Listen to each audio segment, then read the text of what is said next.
Perangkap ketiga yang digunakan adalah pitfall trap, yang merupakan perangkap pasif. Perangkap ini digunakan secara spesifik untuk menangkap serangga permukaan tanah atau epigel. Bahan-bahan yang digunakan untuk membuat pitfall trap adalah gelas sebanyak 3 buah, sumpit 12 buah, plastik jilid 3 buah dengan panjang 30 cm, penutup gelas yang ditulis penelitian Ecotrop 2021. Penutup ini berfungsi untuk menghindari masuknya presipitasi yang dapat menyebabkan peluapan bahan preservatif atau menenggelamkan serangga hidup. Atap juga menghalangi barang asing masuk yang mungkin membantu serangga untuk keluar. Selain itu, atap juga melindungi dari burung dan pemangsa lain. Selanjutnya ada air dan deterjen. Larutan deterjen berfungsi mengurangi tegangan permukaan air sehingga serangga yang masuk ke dalam gelas akan tenggelam ke dasar gelas. Alat yang digunakan untuk membuat pitfall trap adalah gunting, cutter, spidol permanen, staples, selotip, sekop, atau golok. Cara pembuatan pitfall trap yang pertama, lubangi penutup gelas pada setiap sisinya dengan ukuran sediameter sumpit. Yang kedua, plastik jilid 30 cm kemudian dimasukkan ke dalam sumpit di setiap ujungnya sehingga ketika dibentangkan terdapat sumpit di setiap ujung plastik jilid.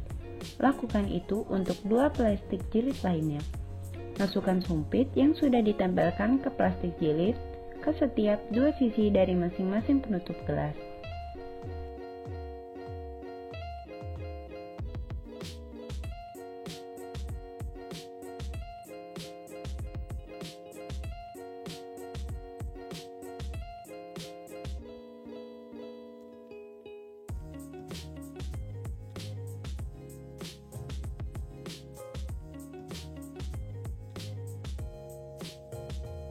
Dan alat siap digunakan. Tahapan untuk pemasangan pitfall trap di lapangan untuk tujuan mendapatkan serangga diurnal antara lain: yang pertama, gali tanah di pagi hari pada pukul 8 dengan kedalaman 10 cm di 3 tempat yang berjarak kurang lebih 30 cm dan letakkan gelas di dalam lubang tersebut. Isi gelas dengan air dan dicampuri dengan deterjen.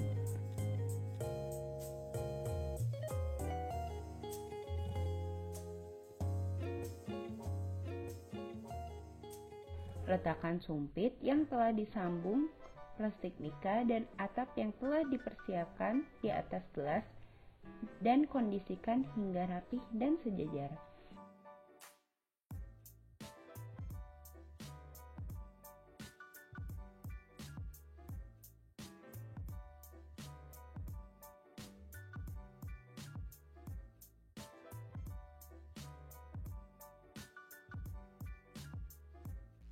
Tunggu hingga sore hari pada pukul 6 sore dan masukkan sampel Arthropoda diurnal ke dalam ziplock bag.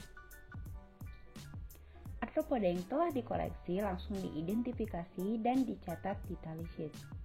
Pada pengamatan kedua, apabila menemukan spesies yang sama, data pencuplikan sebelumnya ditambahkan. Berikut merupakan ilustrasi pitfall trap yang sudah terpasang. Untuk pemasangan di malam hari dengan tujuan mendapatkan Arthropoda nocturnal, pitfall trap diletakkan pada lubang pada pukul 5 sore dan dibiarkan hingga pukul 6 pagi di keesokan harinya. Pengamatan diurnal dilakukan sebanyak 2 kali dan pengamatan nocturnal dilakukan sebanyak 2 kali. Jadi masing-masing pencuplikan dilakukan sebanyak 2 kali.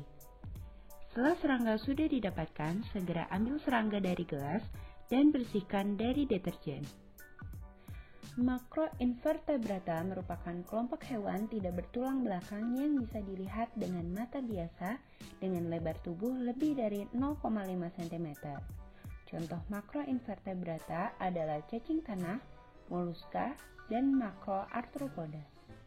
Metode kuadrat merupakan salah satu metode paling sederhana untuk mencuplik macroinvertebrata tanah.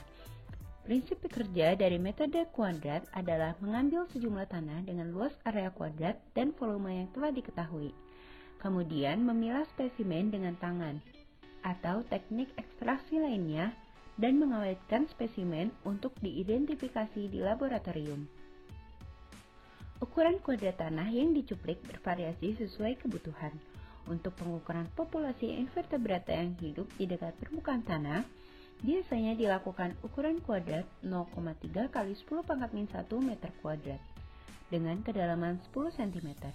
Akan tetapi, untuk pengukuran populasi invertebrata yang berukuran tubuh lebih besar dan yang hidup di lapisan tanah yang lebih dalam, seperti cacing, rayap, dan semut, kedalaman pencuplikannya sebaiknya lebih dari 10 cm. Cara kerja dari metode kuadrat yaitu, pada lokasi pencuplikan, petakan tanah seukuran 20 x 20 cm dan ditandai di permukaan tanah. Tanah yang telah dipetakan digali dan dicuplik menggunakan sekop dengan kedalaman 20 cm. Tanah hasil pencuplikan disebar di atas permukaan plastik. Bila terlihat bongkahan tanah dapat dipecah terlebih dahulu menjadi fragmen-fragmen kecil. Makroinvertebrata kemudian dipisahkan dengan tangan atau pinset.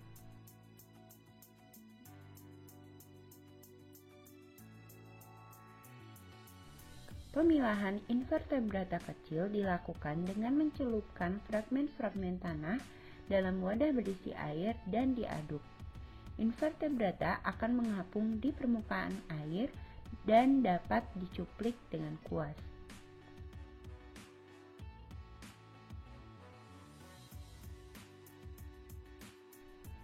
Spesimen yang ditemukan diletakkan di atas nampan berisi air dan diidentifikasi. Spesimen selanjutnya didata di tali sheet.